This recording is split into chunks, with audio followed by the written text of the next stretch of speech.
Everyone has a bright light inside of them that deserves to be seen by the world. That's why it's time to shine the light on the extraordinary who are accomplishing phenomenal things. This is the Shine Out Loud Show with Lillian Ogbogo.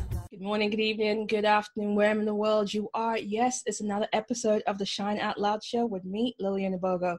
Now, I have the incredible Ronke Lawal. Now, some of you know her as the Twitter queen, sharing her stories, sharing her commentary. Some of you know her by that irrepressible laughter, but others who know her as the founder and creator of Ariatu PR and Comms. She is the woman that actually helps companies of the BME background get visibility. She helps creative entrepreneurs from our community get visibility who are often overlooked. So join me and welcome again, because she's been on the show before, Miss Ronke Lawal. Ronke, hi. Hi. Thank you for having me back. Wow, what a journey. And thank you for what a great introduction. But thank you for inviting me back. And well done on all that you've done and all that you've created with the Shine Out Loud show. It's brilliant, absolutely brilliant. Thank you. Oh, I love having you back because I've been waiting for an opportunity to have you back. We've journeyed together. I still remember that when I had you live in studio, and it was a great interview, but we had some technical issues that we couldn't solve, and we were huddled together because we were cold. Yes. There was not enough tea to save how cold we were, but we were all also grateful for the beautiful space that we were in, but we've journeyed together. So we have. So thank you. And I keep saying to anybody who will listen, if you are starting a podcast, you need to have people in PR on your side, simply because you need people who will give you that lifeline of incredible guests, so you don't have to work too hard to find them, because sometimes you're just not in your radar. I can count how many people that weren't in my radar till you put them in front of me. Thank you so much. Yeah, and what I've loved about seeing that is, and I love to use the word journey, I think is the key word perhaps for the whole of this conversation, but I love the fact that even the guests that I've introduced who've been, whether they're current clients or former clients, you've stayed connected with them. You're not just using them for content, quote unquote. You've managed to maintain some great relationships, and I love that. I really love that about you, and I love that about what you've created. Thank you. Because your clients are amazing. Who the hell would want to not know them? Who the hell will not want to stay in contact with them? And I'm so thrilled when I get to talk about, oh, by the way, the reason why we can use our cell phone now when we drive through a tunnel is because of Nikki Falayan. How do I know this? Because I had her on my show. That's brilliant. I love it. Yeah, you've been ride or die. You've been very consistent. And I think we'll touch on this perhaps in our conversation. But, you've asked the question in terms of why would you not want to have these kind of relationships with these specific kinds of clients or entrepreneurs. But what we find, especially with Black entrepreneurs in the UK, and I'm sure it's relatively to some other nations, but in the UK, mainstream media doesn't always give platforms to these voices. Exactly. And that's why I'm so passionate. And that's why I'm also so grateful for, platforms like yours that give space for these conversations with, whether it's Black entrepreneurs, Black business owners, just give space, or Black creatives, just to give space to have these important conversations, because they don't always have these conversations until it's trendy. Until Black Lives Matter, and then everybody wants to talk to you. You're like, well, and because Black lives have always mattered. And isn't it fascinating that we're having this civil rights and social justice conversation in the midst of a pandemic? But when, we've been fighting this good fight for so long, and, Black lives, it will never be a trend. And that's point blank period. Like, it will never be a trend. And this is why I'm always going to value your space, because you didn't see it you never saw Black lives as a trend. You saw it, you've always seen it as something, for your media platform, as very real. It cannot be a trend, because we exist in this space. Not only that, the fact of the matter is, and outside of this platform started because of a conversation about mainstream media, and I was tired. I was tired of saying, well, you know what, mainstream media is X, Y, and Z. And I was like, well, my cell phone has the capacity to curate media. I have the capacity to actually share content. So why don't I share content that spurs me? If I want to see more amazing women of color doing things, then hey-ho, I talk to the amazing women of color. If I want to see men of color doing them, I talk to them and I find out. And for me, when you talk about me keeping that relationship going, because I am so proud of their successes. I am so proud to actually say, listen, I've had this person on my show. I've had this person talk to this person. There's somebody I interviewed recently, and her name is Jane Egehan. And this woman is my new favorite crush outside of you. No, seriously, she grew up in Ajegunle. She came from, you know, when people talk about slums and ghettos, and us who are of Nigerian background would go, your slum, our slum. If you kind of want to weigh them up, there's a different quality. And so she came from that to now leading industries, and she's leading in a male-dominated industry, and she's doing so much work to actually create systems to support other women that look like her. And I'm like, for me, that's powerful, and we need to have more of those conversations, because if we don't own the narrative, somebody else is going to tell whatever they feel like about us. Absolutely agree. Absolutely. And so we jumped straight into this, but let's jump back, because there's some people that may not know you, and have you been living under a rock? Because if you don't know Ronke, I know someone that describes you as the Puffy of PR. I'm like, wow. Well, hopefully I'm wow. I haven't got Puffy money though. So anybody listening to me, I don't have Puffy money. But if I had Puffy money, I'd be paying people fairly. So to be fair, you know, when I do get Puffy money, we're all gonna eat. Don't worry. Exactly. and so, you know, for those who don't know you, you're the founder of Ariatu PR and Communications. So what you founded in 2004, what was the pivotal moment that made you go, I'm going to step out on my own?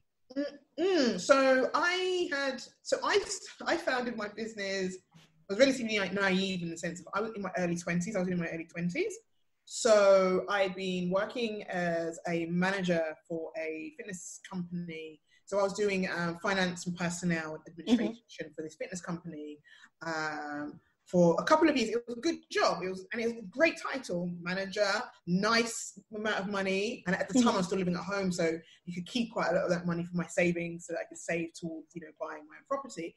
But what I found was, even before I got that particular job, I had followed the path that society tells you to follow, right? So you know, you work hard and you get your grades, and then you're going to get the best job possible. And I wasn't getting those graduate jobs that I thought I was going to get like that. When I finally got the job that I got, it was a good job. It wasn't a graduate position. It was a normal, you know, a normal day to day.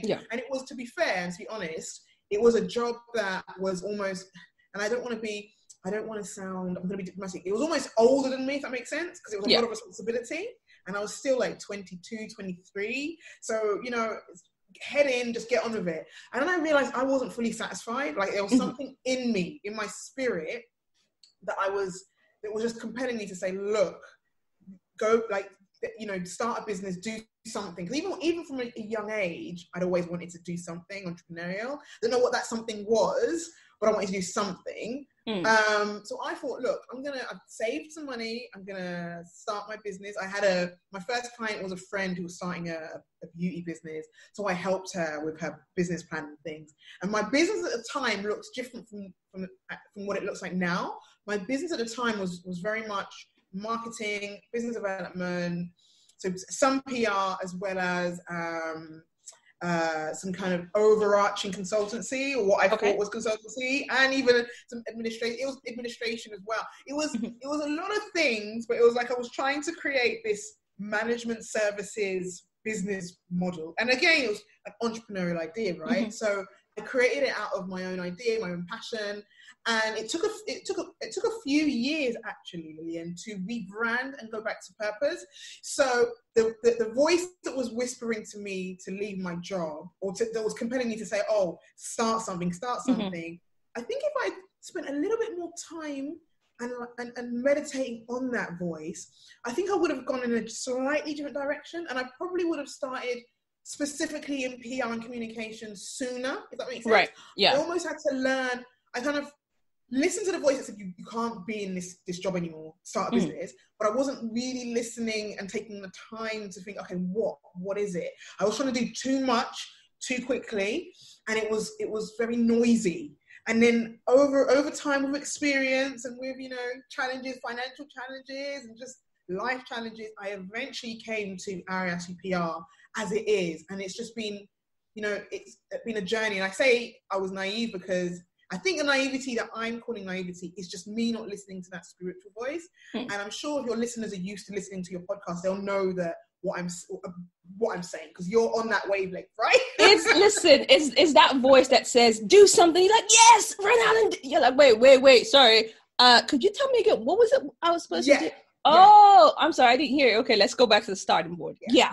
I know that voice. We know that voice well, because you wake up in the morning and it's pushing and it's feet, and you get excited, like, and then and I just followed that without really. I mean, I took into consideration what it took to start the business. So I studied international business at school. I know what it is. I know business. I knew about the technical side of a business, right? Yes. I don't necessarily know the other side of running a business. And I think, especially as a black Nigerian, British woman in this country,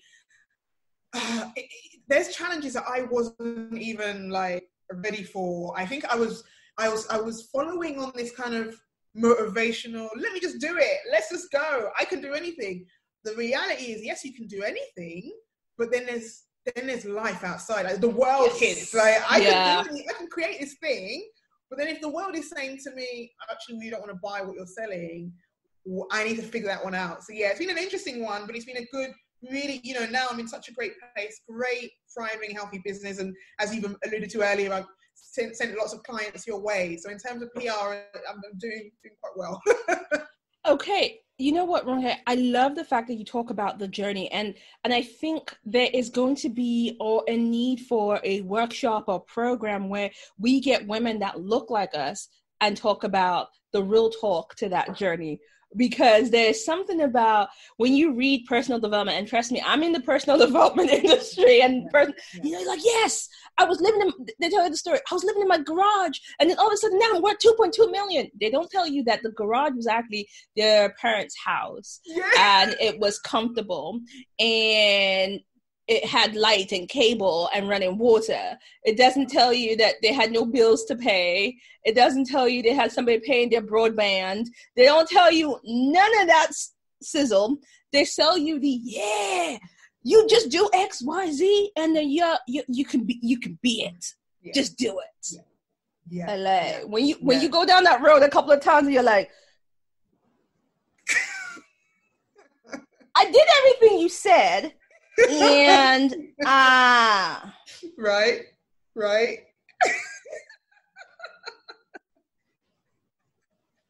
I love this because I think this is the time now to have these honest conversations, because I'm an advocate for personal development, motivation. I've read the books, I've listened to the podcasts, I've watched the shows, I've watched the programs, listen to the CDs. I get it, but then it comes to a point where it's like, okay, what's the truth here? And then when the truth and reality really hits, you're like, okay, so the motivation it's like the water. Like I need it to quench my thirst, but then I need there's a lot of other things we need to make sure we stay standing, right? Like otherwise, if I just keep drinking water, there's other parts of my body that's not going to be fulfilled, right? You're going to be hungry. Can keep drinking the water.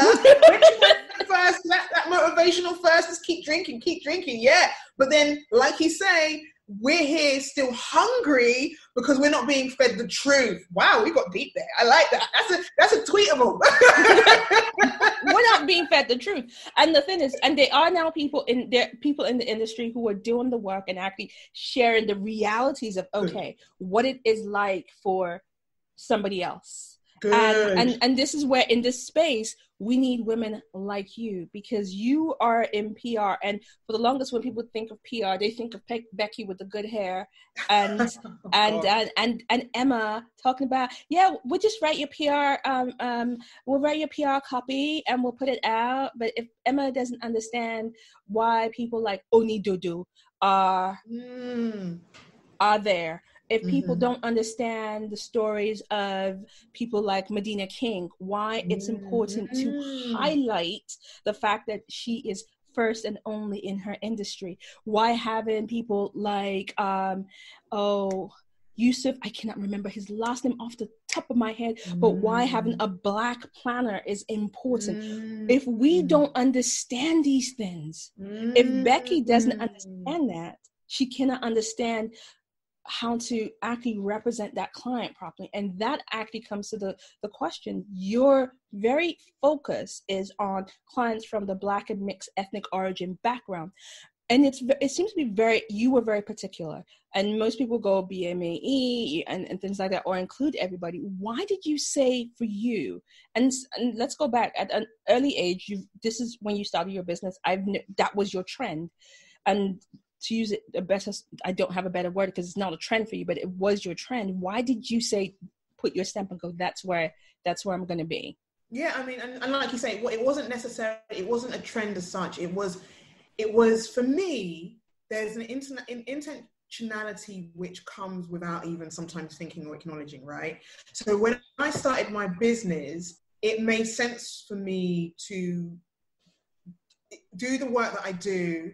And it's not even, I want to say serve my community, but it was natural to me to work within my community because I understood and that my community required that level of visibility, right? And that level of promotion and spotlighting where especially when I rebranded and I became more focused on PR and communications, when I became more focused on public relations, I recognized very quickly that, you know, not only am I a Black business owners and creatives being, done a disservice in this country. They're constantly kind of undermined. There's overshadowed. Like it's this weird thing of they exist, but they're not necessarily always given opportunities to speak up, or even just opportunities. It's not even about speaking up. Sometimes it's just about how do they communicate effectively to their audiences, right? Because that's another side of what I do. Yeah. You know, a lot of my clients come to me for media relations work, whereby we have to remember that in this country, as much as we don't like the word minority, we are still technically a minority. So all of the sectors, whether it's in PR or for example, media. So if, for example, I'm sending a client story to a media outlet, the majority of those newsrooms do not look like us. They don't look like you and I. Like, we are a minority in those newsrooms. So when they see our stories, if it doesn't connect with their biases or their stereotypes, more often than not, I'm not saying it's a hard and fast rule, but more often than not, they don't necessarily connect with it at all. So they'll overlook very valid quality stories, unless maybe we'll pick out some of those stories that they might think, okay, that person's from this part of London, so maybe we should tell that story. So for me though, and actually being in an industry where there's not very many like me at all, and also not very many Black women who are independent consultants in PR. Mm-hmm. So even in the PR industry, there are Black women who exist in corporates and in agencies, but having my own actual standalone business that services Black entrepreneurs, specifically, or businesses that want to speak to Black audiences and Black communities. So I've had clients who aren't necessarily Black, but they're mindful that they want to make sure they communicate effectively to diaspora and African and Caribbean diasporan audiences. And so that's my target, because you know what, Lillian, and that's why I said, like, Black lives are not a trend, because I love us from day one. Like we've never, even growing up, and okay, so this is my part of my story, growing up in Hackney on an estate, we were never made to conform to this kind of respectability politics in the sense of, okay, yeah, they wanted us to work hard and black excellence was a thing, but it wasn't this thing of hiding from our blackness. Like in my house growing up, my parents were radical, political, proudly Nigerian, proudly black, specifically. Like, they were very vocal on blackness. It wasn't this thing of being one way inside and one way another. My parents were, and it's interesting looking back at my childhood and thinking about, okay, how that influences how I operate. Mm-hmm. And I think because I've always been just proud of my, unashamedly, like unshakably proud of my blackness and my heritage, my Nigerianness, even despite the fact that I was born in this country and planted in this country, which, you know, this is my home. I'm still proud of who I am, even if this country isn't always necessarily a loving atmosphere for me. So there was an intentionality there, but it's also natural for me. Like, it was natural. And I want to prove, you know, the interesting thing, Lillian, is people will say, and people did say, and people probably still do say, we do ourselves a service by honouring this kind of our communities as being kind of specific. But I don't agree. Like, I feel like, and when I say honouring, like just being very much in alignment with our black communities, I think that's part of that respectability notion, that kind of notion of making sure we're for everybody and not for ourselves. And actually, there's nothing wrong with being for, and again, like I said, I'm not, obviously I can't be exclusively, I can't not take clients who aren't, that's not what my business is about. But it's a specificity to my business ethic, my work ethic, that serves the needs and requirements of black audiences and black entrepreneurs. And so, you know, if I can't do that, why should anybody? I don't feel like I should be ashamed or I should hide from that. And remember, given that, I'm going to give you one quick example. You know, in our countries of origin and continents of origin, there are a lot of, and I'm going to be specific in PR, there are a lot of major PR companies who do PR work for our leaders, for our corporations, and the majority of those PR companies still don't have anyone that looks like us. Like, if you look at PR companies that do work or do public affairs, public relations for our governments, a lot of those PR agencies are run by, you know, white, upper middle class individuals. There's a really good example, and I want your listeners to look it up. Bell Pottinger. Bell Pottinger is a really great example of a PR company that did some work in South Africa. And if they look it up, they're going to see what I mean. So, but babes, just the name Bell Pottinger. I don't think you can get any more highfalutin than Bell Pottinger. Well, you probably could. You see how privilege operates. Yeah, and you see how privilege operates. And there's this thing of certain industry heads can capitalize and commodify in our spaces. But if I unashamedly say, this is who I represent, suddenly it becomes political. It becomes problematic. It becomes problematic. And I think this is what I want everyone to hear, because you are so elegant about it. But let's get down to the nitty gritty. Being that you are for your community doesn't mean you're against any other community. That's the finite line. And a lot of people, there's this whole conversation now, the Black Lives is trending, is, oh, we must create our community business and not deal with any other. I'm like, come now, that is short-sighted at best. And that's just limiting your potential at worst. So that's not what you are doing. You just want to make sure that your clients get heard and seen, and are not just seen, but actually respected. And I'll give the best example of what you were pointing to, where some stories are overlooked onto somebody else is doing it. And then you're like, I remember a few years ago, and I'm not going to name names, or, you know, you had a client who created plasters that were skin toned. We won't name names, skin toned. And this was a few years ago. And it kind of came out and then just died. And then recently, a corporation bought it out. It's like, yay, hallelujah! We have created plasters to match your skin tone. And I was like, I had to go back. I was like, I know Ronke had this. And I was like, and then you mentioned it online. I was like, okay, see, I wasn't imagining things. But you see what happens, and this is interesting. Even now, Lillian, I've seen there's some lists in mainstream media where they're like, and I'm talking about big media platforms where they've done these lists of top 10 Black-owned businesses to follow, and I think and they've included a few of my former clients, and I'm thinking to myself, I pitched to 2 or 3 years ago. You could have just told that story organic. I just told the story. Like, we didn't have to wait for this moment. We could have just been in existence, and we do exist. So, it's a lot. It's a lot. And, you know, like you say on Twitter, if you talk, they said you've talked. We follow. Listen, I try to avoid Twitter as much as possible because sometimes it's just so heavy. But okay.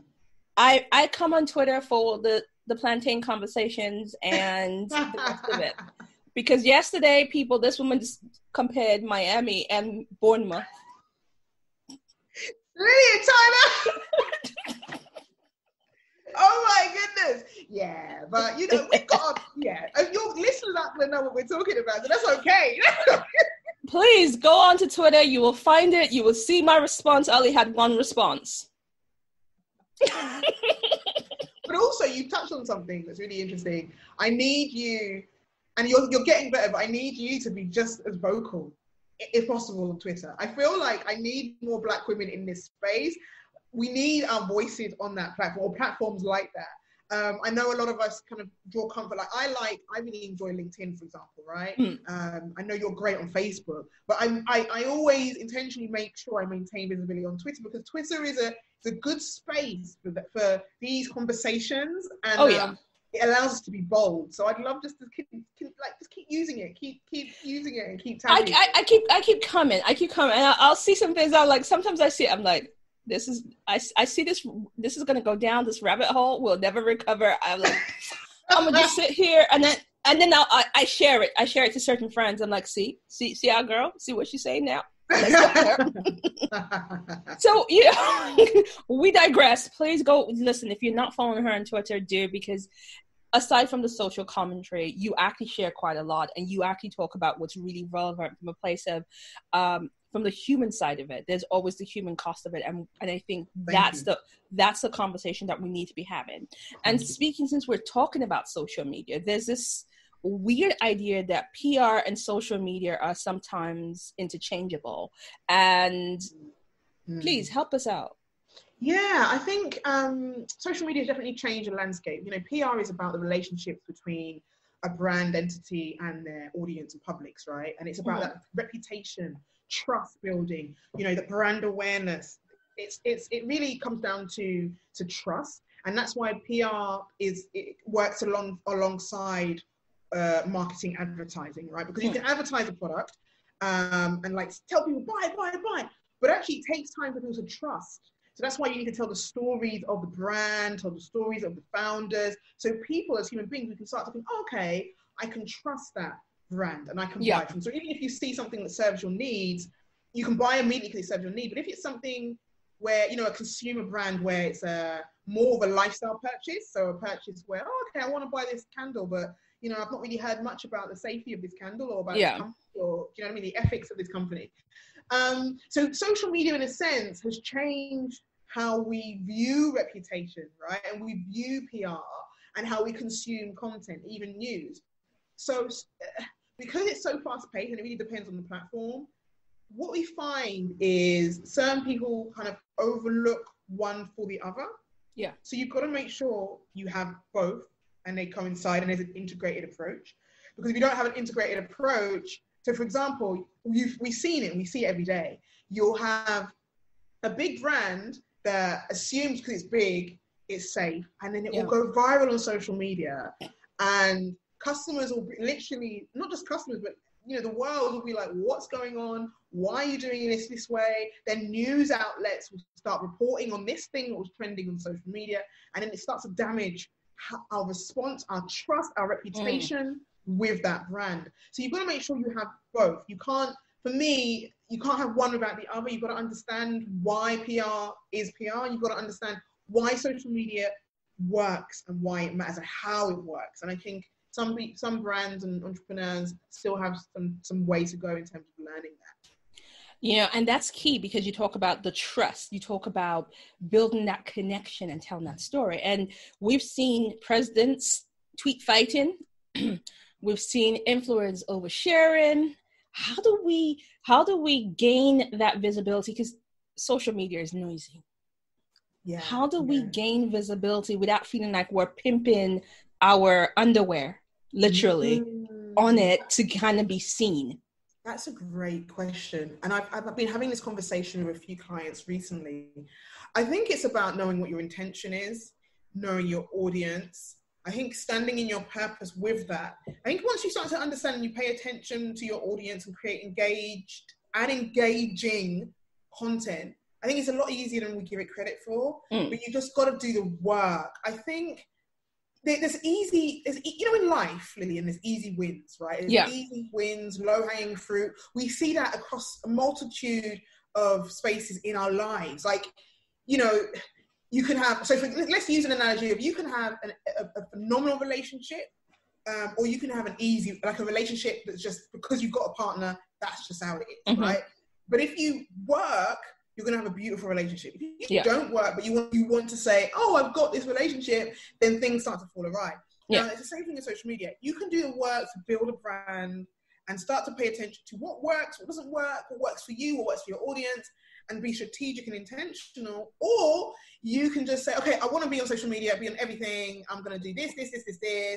And it's a quick win, easy win. So that means because a B influencer is doing this, I'm going to do this. It doesn't matter if it works for me, my spirit, or my people, like the people I'm speaking to. But because I'm getting the likes and the follows, that's what matters. You've got to think about the quality and the intention. I'm always over quality and intention over this kind of rush job of just, let me throw everything. Yeah, and overexposure. I always say this. There is such a thing as overexposure. Overexposure can lead people to you. So it's a little bit of that, the effect of like tempting people like a magnet, because people are naturally nosy, but overexposure can also break you when you go over. Do you know what I mean? If you do too much, so you've got to be mindful of that. You've got to be really careful of that. And you talk about overexposure and you talk about the mindfulness. It's sometimes it feels like people are just flinging it out. Let's see what sticks. And then you're like, no. And okay, so we know people have missteps. We have Pretty Little Things recently with their, only God knows what that was. And I so love that particular influencer that called them out at 2 a.m. in the morning. And she's like, no, this is not what you do. You have brands who, for sake of a better word, were almost godlike in their content and how they were perceived and loved. And I'm not going to call names, Affirmation. And they have now, because of COVID and the impact of COVID, had series of errors.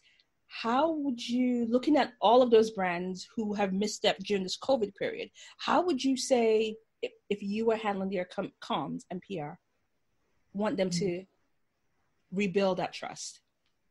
Really great question. I think that example, so the example specifically of the music festival, which we shall not name, the music festival that was really popular. So the thing about that is there was an interconnectedness with the personal brand of the founder and the festival.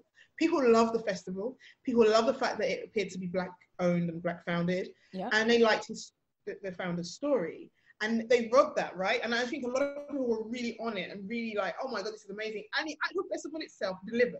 It was phenomenally executed from what I saw. People really enjoyed it. The founder enjoyed the publicity. He enjoyed the press. He was really, I think it really got him a new level of exposure in the sense of media profiling.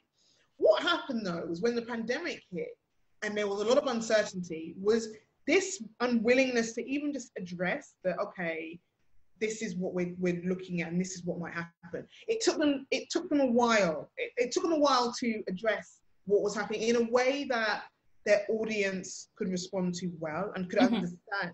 I'm not saying don't take your time in crisis. You do sometimes. Sometimes it's better to wait. Just make sure you've got all the information before you respond. Otherwise, you'll just react to the action, and that's not always a good thing.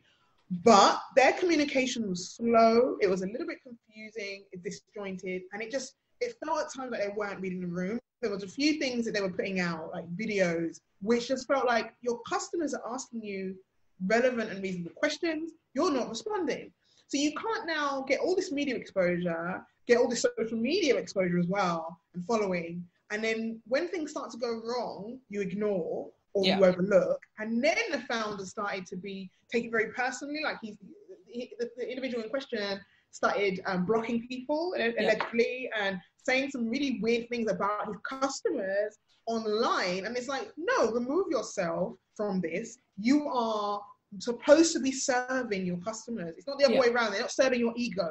And people forget that sometimes. So I think in terms of communications, what he should have done and what the team should have done is just be clear, transparent, and also, communicate in a way that their audience could understand, and be responsive. And because other festivals, if we're being really, other festivals were not, they were also experiencing criticism, right? But they dealt with it, in a reasonable way. And it just felt like, after a while, it felt like, oh, are you honouring your customer? It didn't feel like they were honouring their customers. So that particular example is one of, look, we want you to win, but make sure that as you're winning, or even when you start to lose, you still handle your customers with care. Communicate transparently. Once you put all the facts, don't try and kind of run your customers around in circles. Present them. And, use the platforms that they were used to using those platforms. So I was a bit confused as to why suddenly there's a problem when customers were using the very same platforms to reach out to their brands to ask questions. I mean, it doesn't make any sense to me. It doesn't. I think I saw there was one TikTok video that was created, and I thought was the best kind of response to the whole scenario. I don't know if you saw the two girls who were all dressed up, ready to go, when you're like, shocked with, and then when they go, and then the girl took her wig off, and her friend is holding her back. I'm thinking that was just hilarious. Yeah, I saw it, and it's interesting that your reputation, your brand can become like a meme in a matter of moments if you don't handle crisis effectively. You can just become almost like a joke, which is a shame, but it happens. And it is. It's really shame. It's really sad. And we're talking about social media. We're talking about how that now intersperses with PR. I've had a question come in, and one of the questions that I had for you was, what has been your most enjoyable Twitter item during this COVID period? Oh, my most enjoyable. Well, in the midst of all of this, I'm trying to think. Do you know what was my most enjoyable? Which is actually one of those Twitter trends that was, I think it came from something else, but it was a don't rush challenge. And this, I think it was at the start of the pandemic, right? And what I liked about that was and what it showed me is how people are not only creative, but how you're able to create this content that entertains us. Like we no longer have to rely on a traditional means of media or communications. Now, a group of friends in their own living rooms or bathrooms can individually film something, put it together, and just share it on Twitter or Instagram or wherever they're sharing it, and it can entertain us. And you know what I liked about it, Lillian? It also served as a lesson and a message for corporates, business owners, entrepreneurs, to be a little bit more daring and flexible and a little bit more open to new, fresh ideas, because just watching that Don't Rush Challenge showed me there's some amazing minds when it comes to content creation.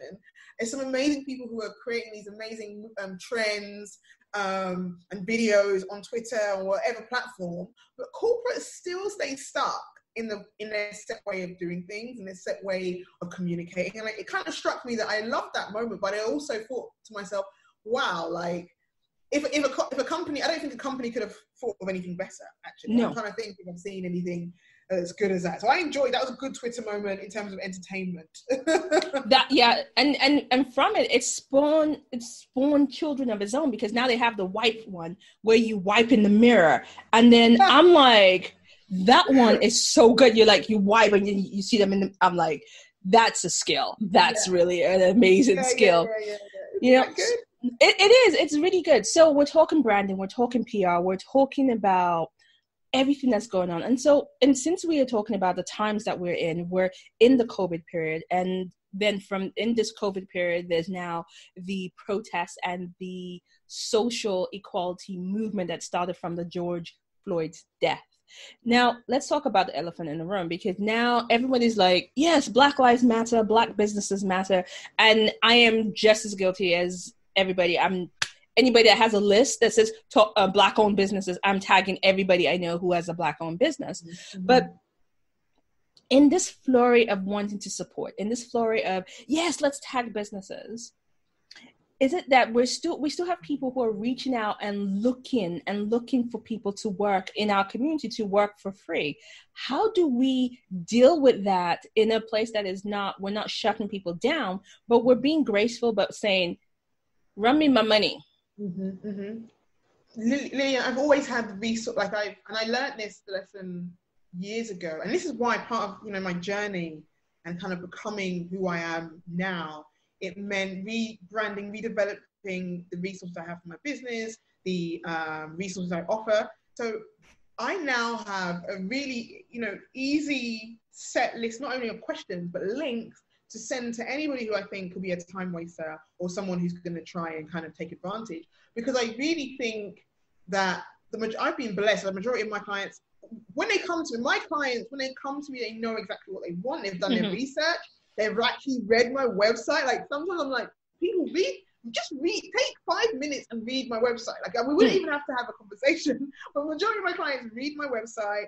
But these kind of new prospects, some of them, because remember, bearing in mind that whilst I want to say that PR is necessary, which it is, it isn't on the top list of priorities for many business owners, right? If they need an accountant, for example, they're going to hire an accountant. If they need a web designer, they're going to hire a web designer, or at least pay for a template. If they need a lawyer for legal advice. So in terms of PR, it's about making sure people understand what it is and why they need it, and why it's a strategic management function. It's strategic. It's not just something to pull out of the air, right? Yeah. So I think re-educating people, or at least having resources that people can educate themselves with, have really helped, so I can sift through time wasters. And to be honest, I don't necessarily take things personally. I just do find that it can be a little bit exhausting, and it can be counterintuitive if we're saying support Black businesses, but then if individuals don't say, okay, I've got this I've marked out this amount of money, I've got this budget, I should say, and I want to use it for this activity. If you're not doing that, I just wonder why you would approach a service-based business. And I think, I need to have a conversation with my other colleagues in whatever industries they are. If it's a service-based industry issue as opposed to a product, like if I had a product to sell, I think people, because people do want to buy Black. I do wonder if people would just buy it and not think. But I think service-based, perhaps you need to do a little bit more of a tango and a dance and kind of, woo people to make them understand, perhaps. I think that's what the problem is. I think maybe, like you said, the research is needed, or to find out, because sometimes I find, or you have those that want to nickel and dime you. And I'm like, listen, you don't go to Tesco's and say, can I pay you in community dollars or community pound? Tesco's don't take community money. Neither does Eon or BT. You pay BT or you don't have light. It's really... It's true, though. It's as simple as that. It's really as simple as that. I do wonder sometimes, and I understand, I get it. So everybody's trying to, especially startups, everybody's trying to just, work on their hustle, work on their game, work on their business. We have to start from somewhere. But I personally don't feel comfortable. I would never feel comfortable approaching anybody if I didn't even have a set figure in mind, or the idea to want to put money into their business at all. Like, I feel like you should already have a set figure and say, okay, if I can't afford you now, I'll save for later. Or thank you for this information, I'll look for a more appropriate service. I understand times can be hard, but it's about, okay, think if you want, and I always say this, if you want your business to grow, you have to sow into others. Like, you can't expect your business to grow out of thin air. You have to sow. Like, my business has grown, I believe, because I sow into other business owners. When I need a service that's relevant to me, I will sow into other business owners, and I won't you know, even if we have to negotiate, I'm not going to disrespect or dishonor that business owner, because I know what the struggle is. I know what the challenges are. So I think that's a really important conversation. And that's clear, because you just said something key. Negotiation is not the issue. You can go and negotiate, because you know what? You don't ask, you don't get. That's fine. But it's when you go in and go, I'm trying to get this for free, it's like, how would you feel if somebody did that to your business? You wouldn't want that. So if you want your business, then it's a reciprocal scenario you put into, and you get back in. And you also said something about people in startups. Now, there's something that I know about you. You are a keen mentor. You've mentored for Cherie Blair's program. You've mentored individuals for Islington in the business Islington business community. You've done a lot of mentoring, and so how has mentoring played a position in your life? So I think it's really, really important. I think I probably need to take more my own advice and possibly seek some mentors for myself. But I always find that my mentors, the way I see mentors, I don't physically have to have a mentor who I speak to. There's people who I follow, and that's the beauty of technology, and books, who are actually my mentors, like spiritual mentors, like mentors from just education and spirit, like reading their resources. But mentoring in terms of me mentoring others as well is really important, because I just feel like it's a no-brainer wanting to see the best out of people, and also just wanting to guide people in the right direction. It's not about, like, it's never been about me as such. It's literally just been, this is what I've learned. These are my lessons. This is how I can direct you. What I want to steer into more, though, is now sponsorship. And sponsorship is where, you offer tangible opportunities, right? And I open actual doors. And there's things that I can do to, whether it's get a contract or get a job, there's things I can do to make it easier. That's another line that I think, especially the Black women, that we need to talk about more. I think a lot of mentoring is there. I think mentoring works, it's great. It's not enough. There's got to be more to it than that. And I think sponsorship, the advisory role is another way, actually, of engaging and propelling us to new levels. Because sometimes, not always, but sometimes I think mentoring becomes almost like a parental kind of relationship sometimes. And I'm always mindful, like, even with my mentees, like, after a while, they end up being my mentor. Like, I learn from my mentees. I'm like, oh yeah, well, okay, you don't need me. Like, I don't want you to rely on me, right? And so we need to make sure the mentoring relationship doesn't become too codependent at all. And you allow people to learn and grow, and then you can open up new opportunities and doors, tangible opportunities and doors for them, because we need that. We need, I think there's a lot of mentoring opportunities out there and programs, and I think we've got that now. We've figured out what that means. What's next? You saw my hands go up in praise of hallelujah when you talked about sponsorship, because mentoring is necessary, because for a lot of us, it's the first place that we learn how to lead. We learn how to do what it is we're called to do. Is actually, for some of us, when we get into even our day jobs, is the first space that we learn how to be in those spaces. And we've seen recently, and thanks to social media and the uprising, what bad mentorships can do. And there's nothing better than the case with Misha B and her mentor. From you can see how that can be a destructive thing, but you can see that we are mentored, and mentoring is needed. But there's something so powerful about having an ally open doors for you that you cannot go into. And for me, whenever I think about sponsorship, I think about Hidden Figures. Do you remember the scene where Kevin Costner, they shut out, what's her name's character, Taraji P. Henson's character, they shut her out of the room, and he yanks the door open and go, if she's not in the room, I'm not in the room. To me, that is the best analogy I can have for sponsorship, because it's not just this. He put himself on the line. And we definitely need, I feel like we need more visual representations of us doing that with each other. I think we exist. I think black women are my love for black women is, I can't even measure it, because I genuinely believe that we are so just special. I can't even get into words. We are something else. Like what I stand for black women in a way that I don't think is just, I love us so much. But I feel like even just visual representations of that, we need to make sure we keep doing that in any space we're in. And I say that to my friends with children. I say that with my friends just one-to-one, like with the conversation we're having right now. I say that wherever I am, I'm like, wherever we plant ourselves, wherever we land, we make sure that it's not enough to talk. We have to walk. We have to remember that even though we might not have the capacity to support in terms of mentoring, make sure you're paying attention to the people in your network. So when an opportunity arises, you can bring them in.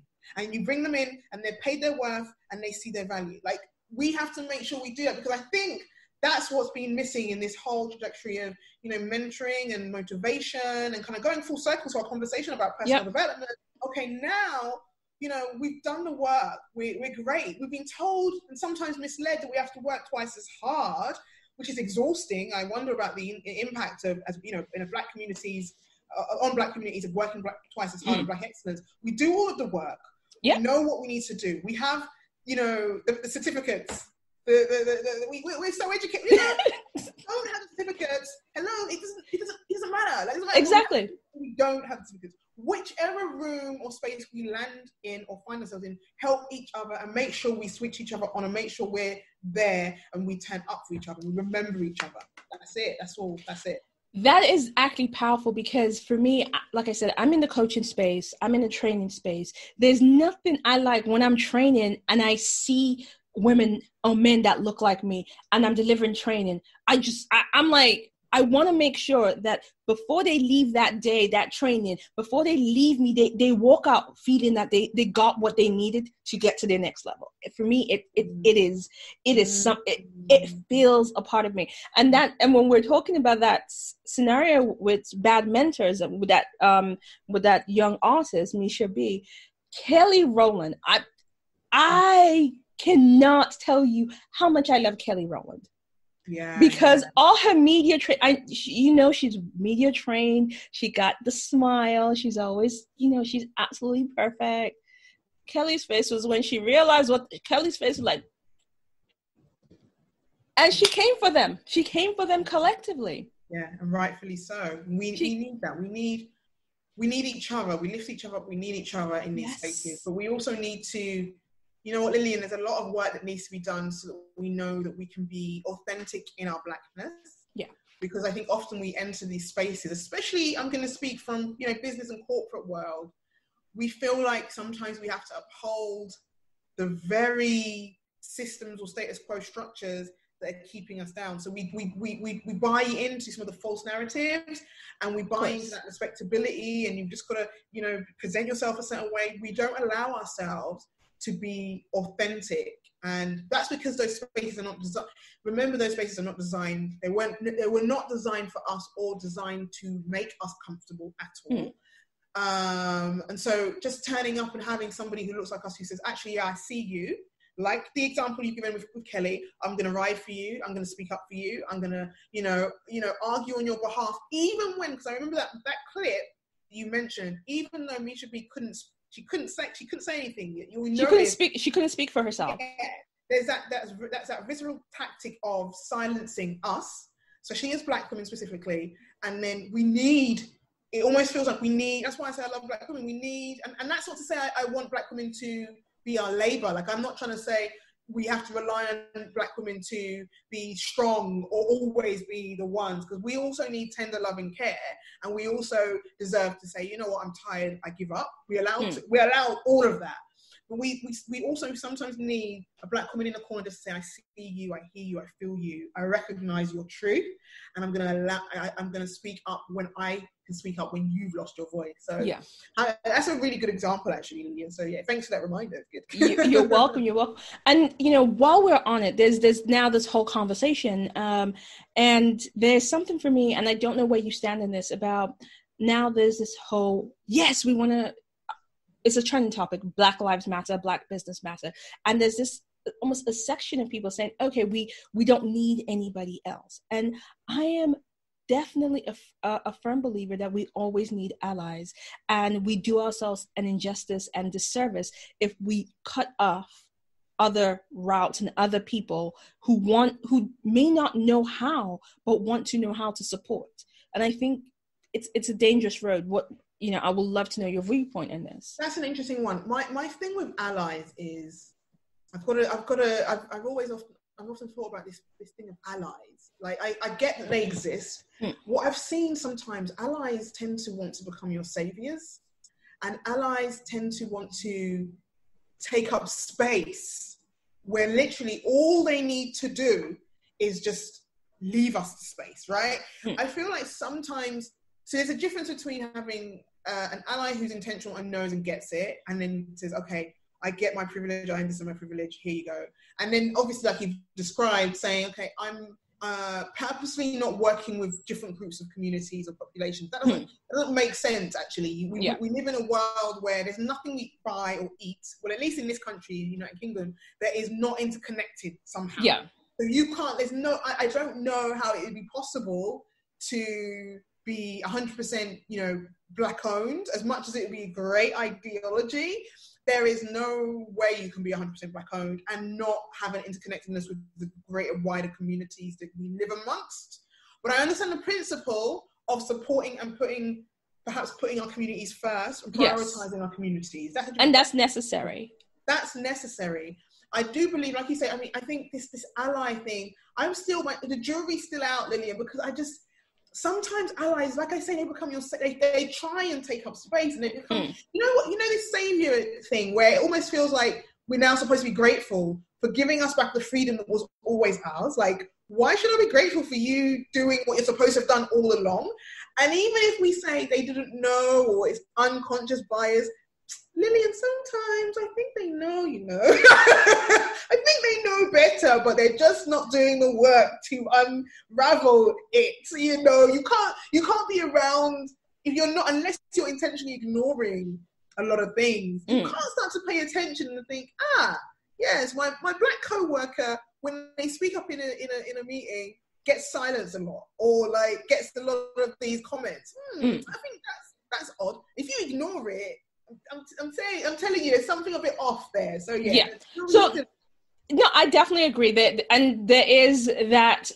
I think for those who want to become allies and those who want to support, they have to go on that journey for themselves and know what that looks like and how to do it in a way that, and it's asking the questions, what do you need? And not running in on the horse and the white knight kind of style.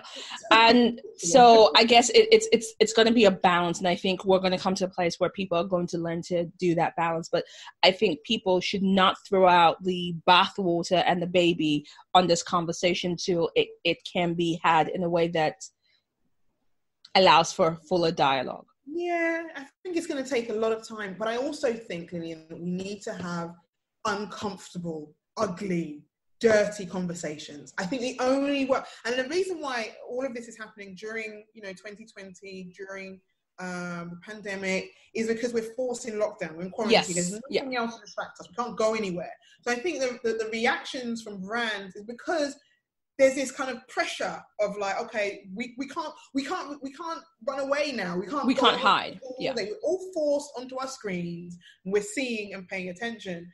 So I think that's what it is. But I feel like we still, even in this country, there's a lot of English, and I'm sure your listeners from around the world, perhaps they don't always know, and I'm not trying to stereotype. I'm speaking from experience as I'm British born, so I know my people. I know the people of this country. There's this thing of not being direct enough. You know, we do this thing of talking around. Because we have to maintain the British sensibility, and one does not want to directly confront, because it gets a little uncomfortable, and we don't want to make Emma cry. But that's it. Unfortunately, not having these uncomfortable, dirty, ugly, painful, like some of these conversations can be really painful conversations. And the thing is, that gets to me, and this is why I've just taken a step back and I'm just observing, is I think a lot of the conversations are going to be quite safe. And then when it gets too much, people are going to get upset. People are going to get angry. People are going to cry, use their tears, weaponize their tears, as you stated. And when, our communities have lived with the burden and strain of this all our lives. We're not even allowed, and I even use the word allowed in a way that, we're not allowed to even express our anger, our tears, our fears in a way that's authentic. But yet, when we start to tell you, the world, white populations, white communities across the world, across this country, this is what you keep doing, can you stop doing this? Then suddenly there's anger, there's tears, there's silencing. There's an immediate we've done this thing now, enough now, we've issued an apology, what more do you want from us? And it's like, there's work, Lillian, like you say, there is so much work to be done. Oh yeah. I almost feel like, to me, and this is why I love, there's a lot of books out there. There's a lot of books out there. There's a lot. Just do the work. It's got nothing, I almost feel like this is the problem. White supremacy, we're going to get deep and real now. White supremacy was not created by my people.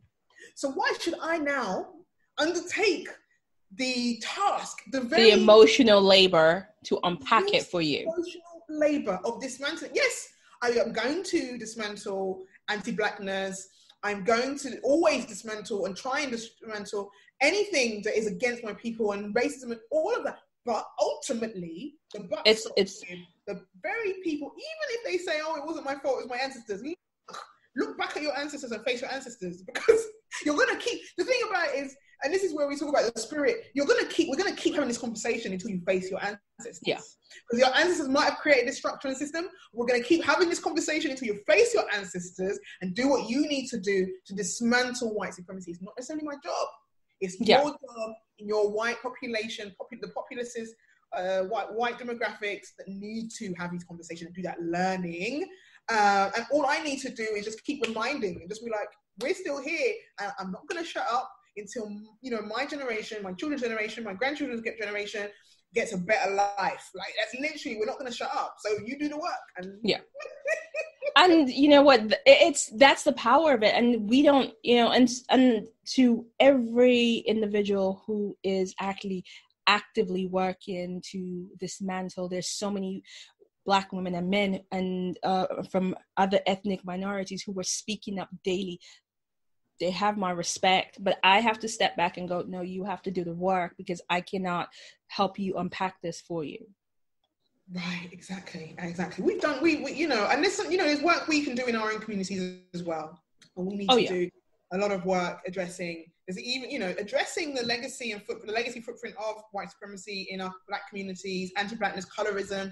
There's a lot of work we need to do within our own communities, as well as dealing with the overarching structure. Of course.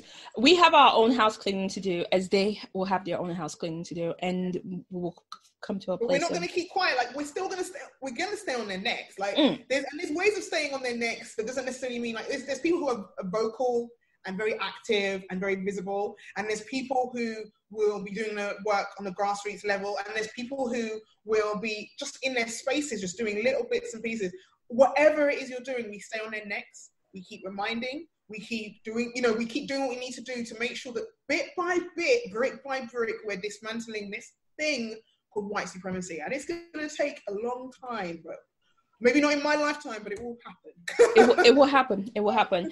And, so Ronke, I cannot thank you for coming back on the show. It's always a pleasure. And I'm so glad that I got you back on. So we've come to that space. We're going to do our So Loud moment of the week. What is your So Loud moment? Oh, no, you put me on this. Oh, goodness. Let me think. If you share yours first, and I'll have a time to think of one. Oh, I have to share mine. Oh, okay. So let me share mine. Mine will actually be my so loud moment for this week will actually have to be my 7 habits that robs us of our power book, that ebook that's coming out on the 21st of June. That has to be mine. This is it. This is what I love it. Love it. I almost feel like we could end there. Okay, but let me say my so loud moment is, do you know what, Ian? I'm going to just keep it 100. I'm going to say just having consistent quality business, clients, money coming in the bank, and invoices being paid on time and in full. Yes. Awesome. I like it. I like it. I can't take that for granted. Like I know it sounds like, oh, that's a bit boring, but honestly, every day that I'm still here, I give thanks. I'm grateful. For me, that's when I'm like, yeah, okay, I'm still here, I'm still going. So that's what it is. Awesome. Ronke, thank you. I have just a couple more questions. A couple more. So one of the questions I have that was again passed on to me was about there is this, and I'm not going to say where he's from. He's from one of these reality type TV shows, and he's always posting thirst trap pictures, and you were always commenting why. No. Yeah, I know he's from one of the islands. We'll just say one of the dating relationship islands. Do you mean I think it's George. Okay, reframe that question. Do you know who I actually say people should unfollow? Is that the person? I don't know if I think you just basically you clap back at him because you're like, listen, all this man pecs every day is a bit much. Yeah, the only person I can think of, because I can't think of the person I'd be doing that to at all. But there is one like influencer who I'm not a big fan of, who constantly, and he does post thirst trap, but I don't even comment on his stuff. I literally just say, just generally on my social media, can people stop following this person? Yeah, that's basically it. Yeah.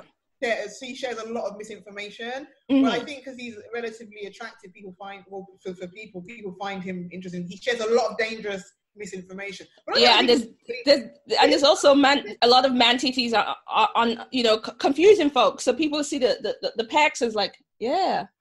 Yeah, but no, I'm trying to think. The only person I can think of, and I don't comment on people's pictures, like especially celebrities or influencers. The only person I can think of who I might even just hint at is like Dwayne Johnson, The Rock, and I might just be like, oh wow, but he's in a good way, like he's he's good. No, and I'm not saying it in totally a bad way. It was more like we see your hair strapped in, we call it out and stop it. No, because I'm all about freedom. I'm all about body positivity and freedom. So I'm trying to figure out who that could be. If it could be the person I'm thinking it is, then it's because of the misinformation. Okay. So here's my last question. Who would you want to play you in the movie of your life? Oh, again, now I feel like flipping the question back to you now. But okay, so no. Let me think. It's a really good question. The name is there, and I'm trying to. You'll know who she is. She's a British Nigerian actress, Christina. Oh my goodness. Is she the one that recently played Harriet Tubman? No, that's Cynthia. Okay, that's Cynthia. Okay. No, the one I think about. She was in Footballers' Wives years ago. She actually went back to Nollywood for a little period of time. Oh, okay. I need to Google her name. I forgot. I think it's Christina. Oh my goodness. And she now she's in America. Oh my gosh. I need to find her name because she's gorgeous. And she'd be the one. Who would play you? Who would play you? Oh, that's a question. Let's see. Older me will have to be Oprah. I mean, come on now. Older me will be Oprah.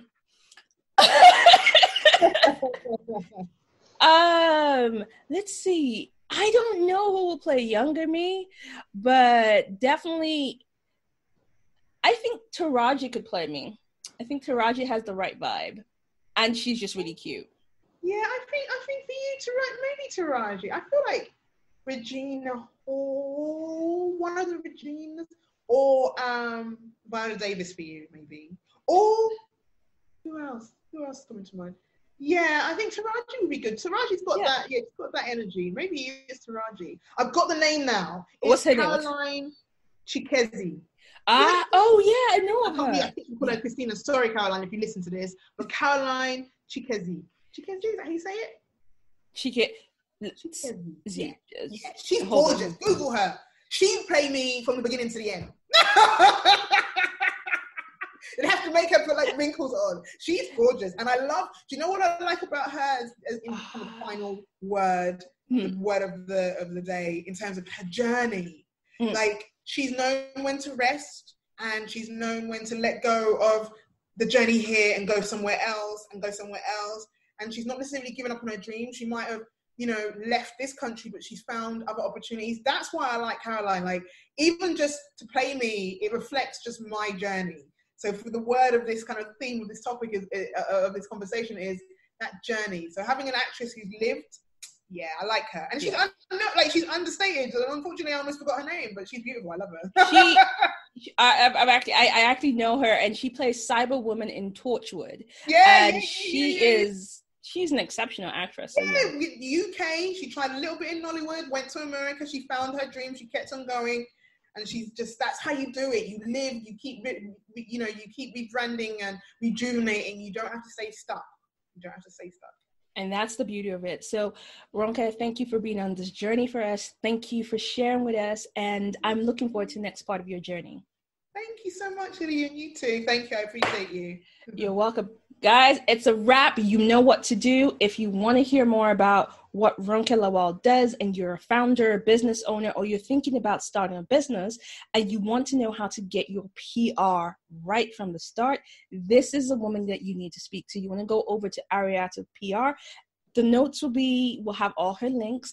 You can follow her at all her socials, which will be below, and you know what to do. Reach out, tell her you've listened to the show, let her know that you want to go on this journey and you want her to help guide you down the road so that you don't make the missteps other brands have made, and so that you can actually tell the story cohesively. But most importantly, discover about the woman and the work that she does, and discover about her social commentary, discover what she does with other brands as well, and also her dinner club where she shares and reviews food, because she's a foodie and a half. We didn't talk about her foodiness. And just in case you miss it, and verbally, let me just tell you where to find it. It's Ariatu PR. Ronke, so that people have it, where can they find you? So all over social media, like you say, ariatupr.com, ARIATUPR.com, ronkelawal.com. Okay, follow her. She's on Insta, Twitter, LinkedIn, and Facebook. Follow. Connect with her. You need her in your business. That's all I'm going to say. So, folks, it's a wrap. Catch you next time. Bye. You've been listening to The Shine Out Loud Show. If you want to connect with us or let us know what you thought of today's show, be sure to follow us on Twitter at Shine Out Show.